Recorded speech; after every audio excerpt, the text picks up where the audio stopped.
जय हिंद। नमस्कार साथियों, आप सभी लोगों का मोस्ट वेलकम है आज के इस नए क्लास में।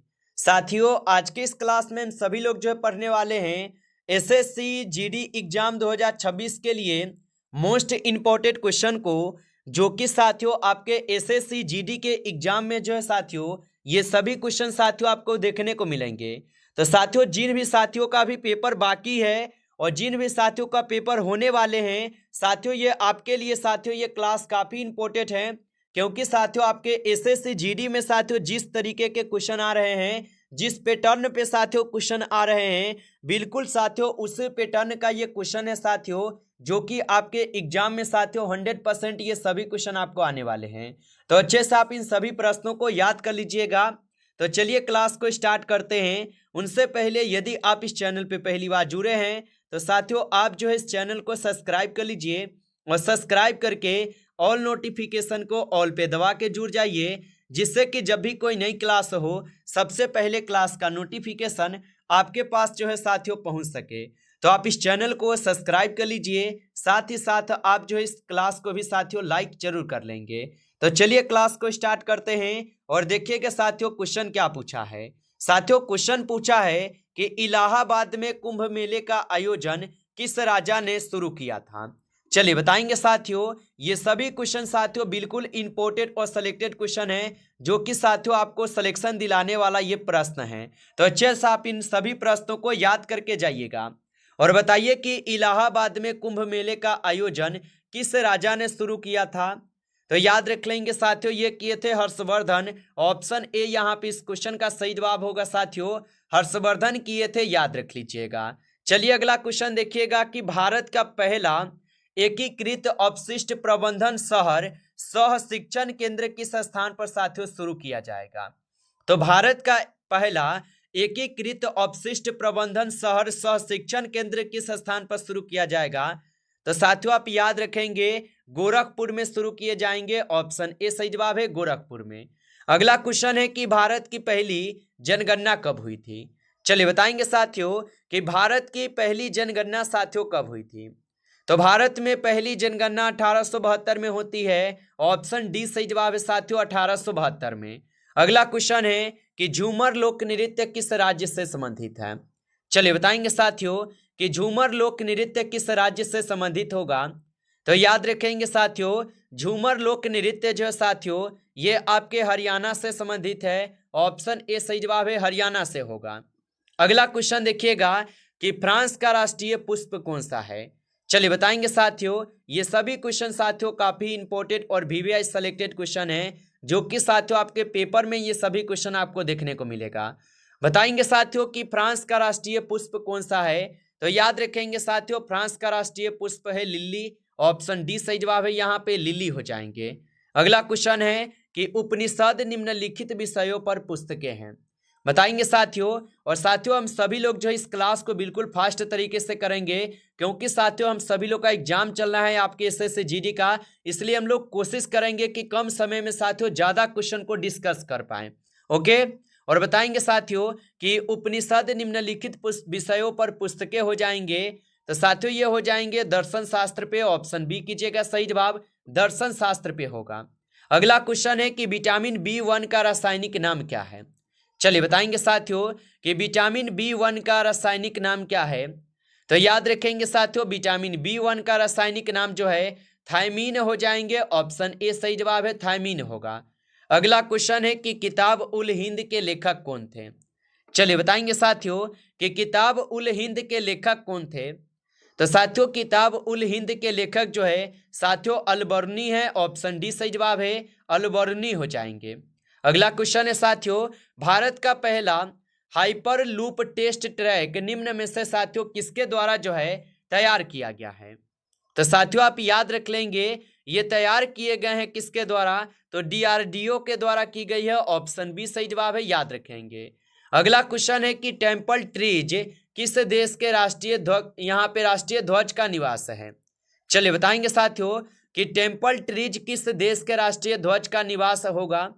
तो साथियों आप बताएंगे ये श्रीलंका के हैं। ऑप्शन ए सही जवाब है साथियों, श्रीलंका के हो जाएंगे। अगला क्वेश्चन है कि बुमुचू उत्सव मुख्य रूप से भारत के किस राज्य में मनाया जाता है। चलिए बताएंगे साथियों कि बुमुचू उत्सव मुख्य रूप से भारत के किस राज्य में मनाया जाता है। तो याद रखेंगे साथियों, ये मनाए जाते हैं साथियों आपके भारत के सिक्किम राज्य में। ऑप्शन बी सही जवाब है, सिक्किम राज्य में।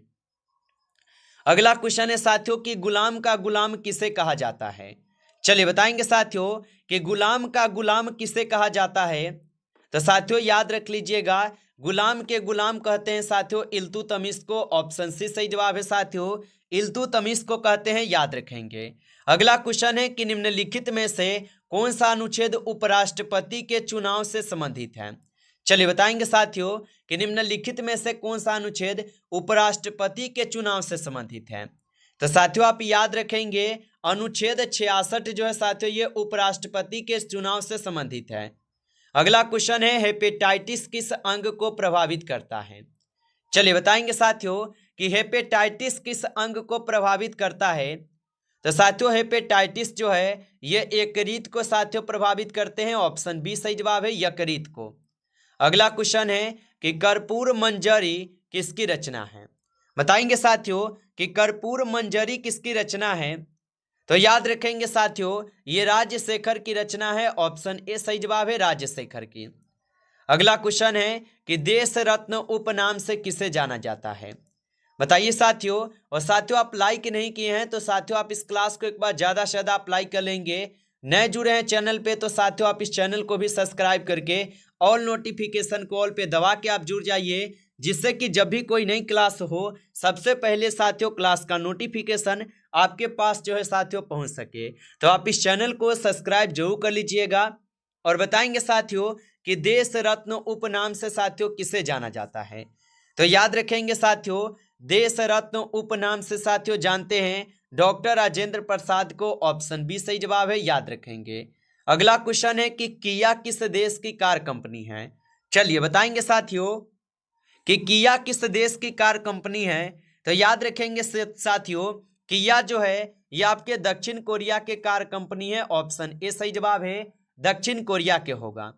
अगला क्वेश्चन है कि सबरीमाला श्री अयप्पा मंदिर किस राज्य में स्थित है। चलिए बताएंगे साथियों कि सबरीमाला श्री अयप्पा मंदिर किस राज्य में स्थित है। तो साथियों ये स्थित हो जाएंगे केरल में। ऑप्शन ए सही जवाब है, केरल में होगा। अगला क्वेश्चन है कि कर्म भूमि किसका समाधि स्थल है। चलिए बताएंगे साथियों कि कर्म भूमि जो है किसका समाधि स्थल होगा।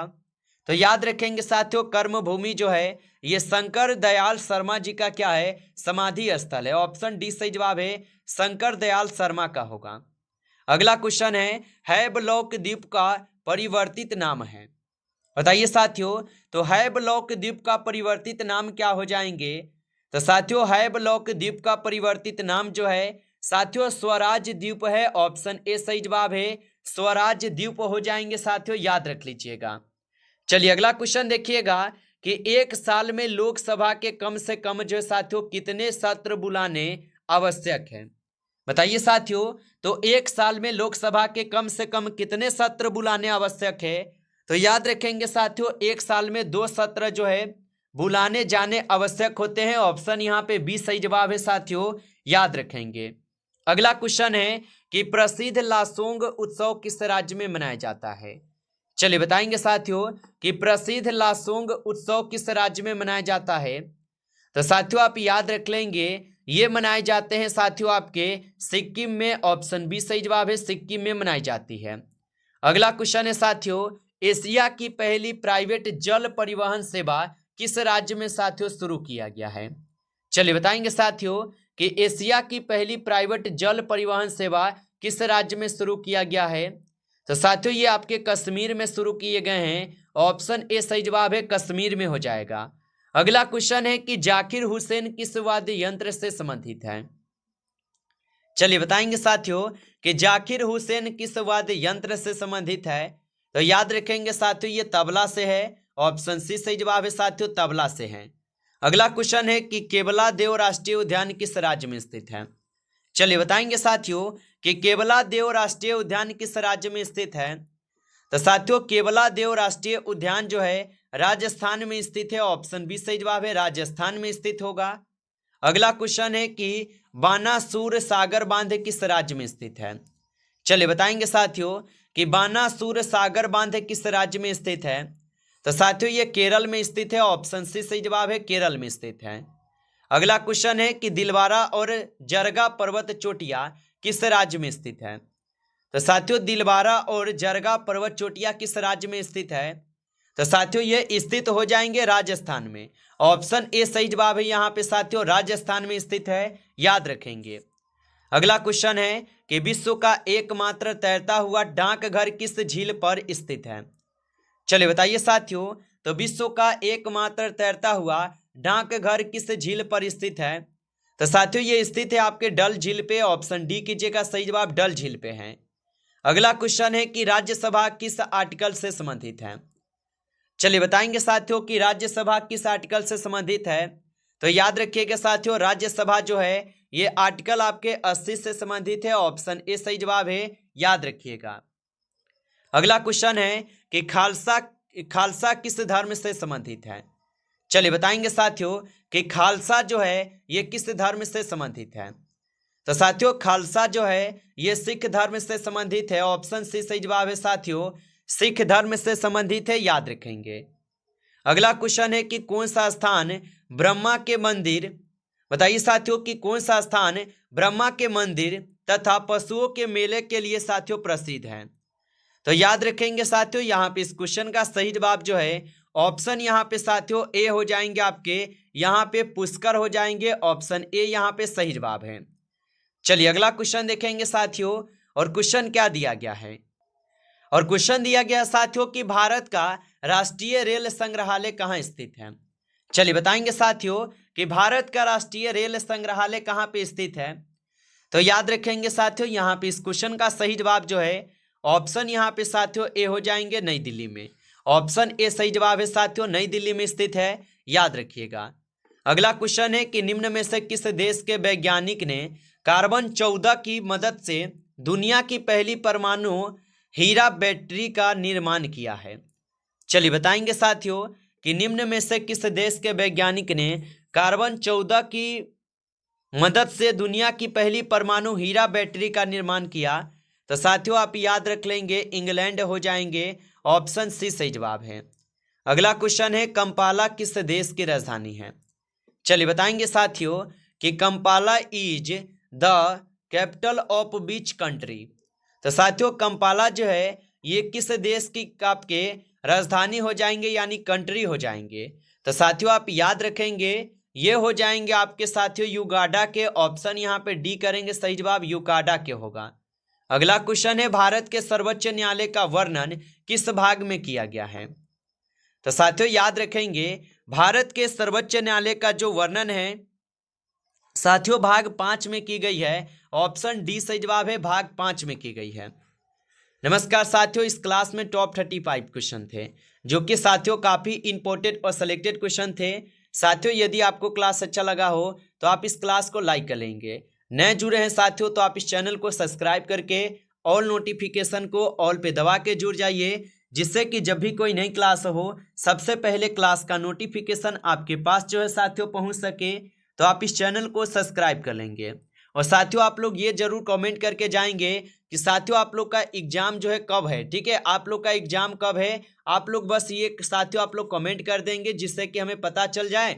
और साथियों आप बताएंगे कि कौन से शिफ्ट में है, फर्स्ट शिफ्ट में है या सेकेंड शिफ्ट में है। साथियों आप लोग कमेंट करके बताएंगे। बिल्कुल आपको एग्जाम ओरिएंटेड क्वेश्चन कराएंगे जो कि आपके पेपर में साथियों सीधे सीधे आपको देखने को मिलेंगे।